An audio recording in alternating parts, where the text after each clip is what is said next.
$1.39 plus tax every day.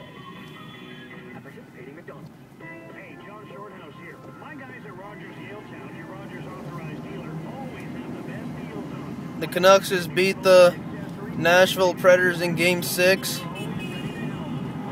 Now I'm going towards the Scott Road in 72nd. People are going nuts. People are honking their horns. It's crazy. Canucks win.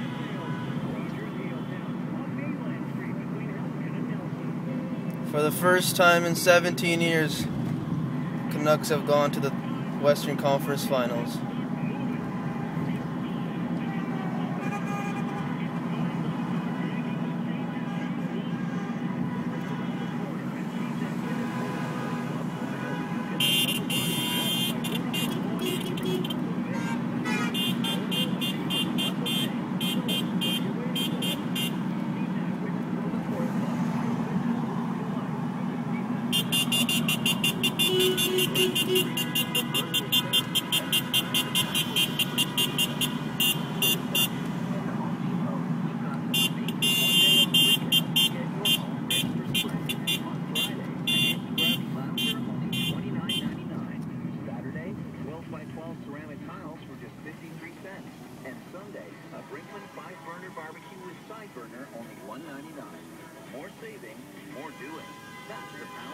People are going crazy though.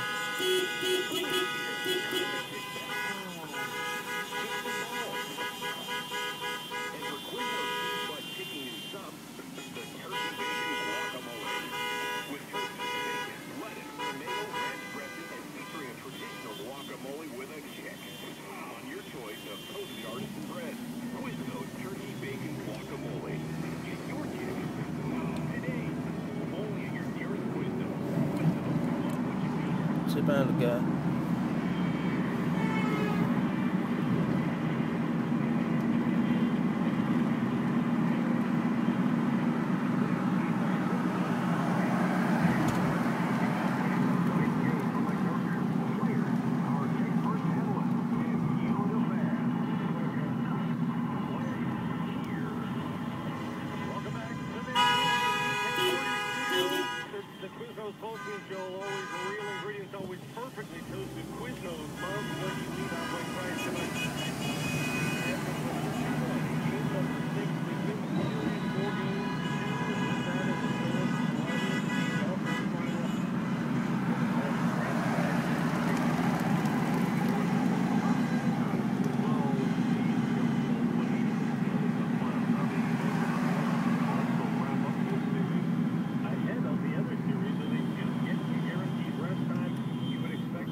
From you, the phone boards are open. 280 team, start team on your cell phone.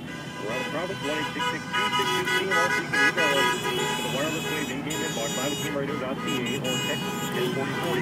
Brought to you by Wireless Wave, your Bell Expert. This is Ed today, and I'm all there. You Wireless Wave. Love the phone. Let's go back to Bridgestone Arena in Nashville, Tennessee. John Shorthouse and Dave Thompson with their final thoughts, guys.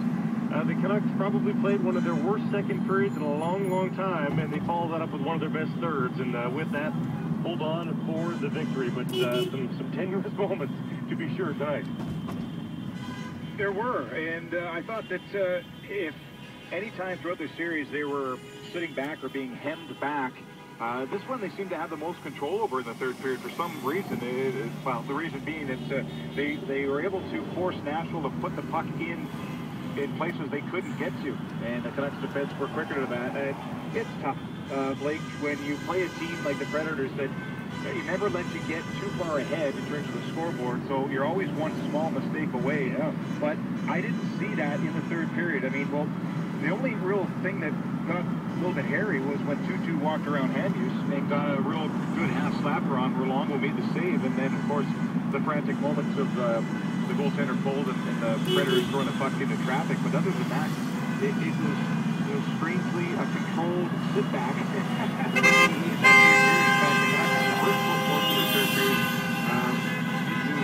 The Predators wandering around their own zone. And so I wasn't as nervous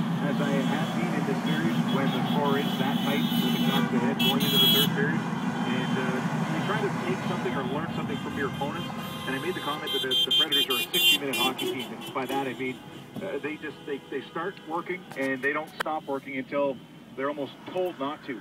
Oh and man, of course, people are going crazy. So in this series, I'm by the this hockey Cineplex game, and the people are same just sort of honking predator horns like attributes crazy right now. are, on display, but they don't have a power play that is going to win them hockey games. The Canucks do, and the Canucks are moving on. I'm just checking the in-game inbox. I see an email here from one Jacques Lemaire. Greatest game ever. Yeah, to a T People are in just his going framework. crazy. His performances like that of Ryan Kessler in this Canucks series win. make me want to adopt Off the to the baseball Western model of Conference series Finals. MVPs all along the way here, because he deserves something official, doesn't he, for the way he performed against the Preds? Well, I mean, he's on his way to something special if the Canucks continue along here, but I mean, that was just monstrous, what he did in this series. And I said earlier, isn't it just crazy to think that, you know, a week ago even, maybe 10 days, there were questions about Ryan Kessler's playoff performance in terms of production. No one for a second questioned his try every night and his leadership and what he did against Jonathan Toews, on and on and on. But now leads the playoff lead, 40 and 15 points, 2 more tonight, just tireless. I've never, you know, the only thing you can think of when you watch Ryan Kessler play is that nobody on the planet in any sport, no matter what it is, wants to win more. There may be people who want to win as much, but nobody wants to win more than Ryan Kessler, and that's a great player to have in your lineup. I've got all sorts of good things to say about the depth fours on this team. But yeah, Cassidy, has his moments where he's integral in this game. Mason Raymond with a great goal inside. I mean, he was in tough there because he was so close to Pecorino to get that goal in. I continue to love the way that Chris Higgins played. I mean, we'll get to the Sedin question, but I mean, these role players really deserve a ton of credit, all of them from Kessler on down, below that top line for the yeoman's work they put in.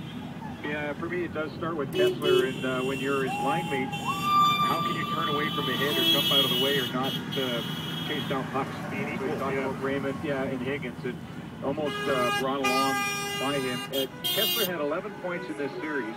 He was shut out in Game 1. So as the games got more important, his play got elevated. It's awesome to watch. He's going to be keyed upon in the next series. You want to jump in, Jordan? Well, I was just going to say, sorry, that, you look at his performance in this series and look back to the second round last year. Jonathan Toews, in a 6-game win over the Canucks, had 12 points, went on to win the Conn Smythe, of course, after his wonderful play. Kessler is in line to kind of duplicate that. This was a very similar performance, better, I would say, even more dominant overall than what Jonathan Toews did in the second round against the Canucks last year. We all know how great that was. For me, it's rare to have a feeling when I watch a player get the puck and think that he's going to absolutely do it. Go through someone, get a shot on net, do the right play. But in these last couple of games, and I'm a harsh critic of that at times in terms of guys just bringing it every night. But when Ryan Kessler picks up the puck and gets speed, I'm almost in awe at times of how he's able to make something happen. And if it doesn't work, look at the first goal. Dumped it in off Weber's beard, if I remember correctly. Got it back. Knocked it in again. Got to it. Put it out front off Suter's skate. Got it again. And put it out front for Raymond, who tucks it behind Rene. I mean, that's just the type of dogged determination he's shown. And really, when you're sitting around the dressing room after a game like that, and you peek over at a guy who's got a scruffy beard, stitches, fat lip, and is drenched in sweat, man, if that doesn't get you to want to try harder next game, I don't know what will. And to add to the lore, just because it came out afterwards that Dave and I able to... The Kessler, I like that. Not quite Bobby Bond-like, but Kessler insisting in Game 5 when he had to go off for repairs, no anesthetic, because it would have taken too long taking those 10 stitches. He would have had to miss too much time. Wow. That makes me win.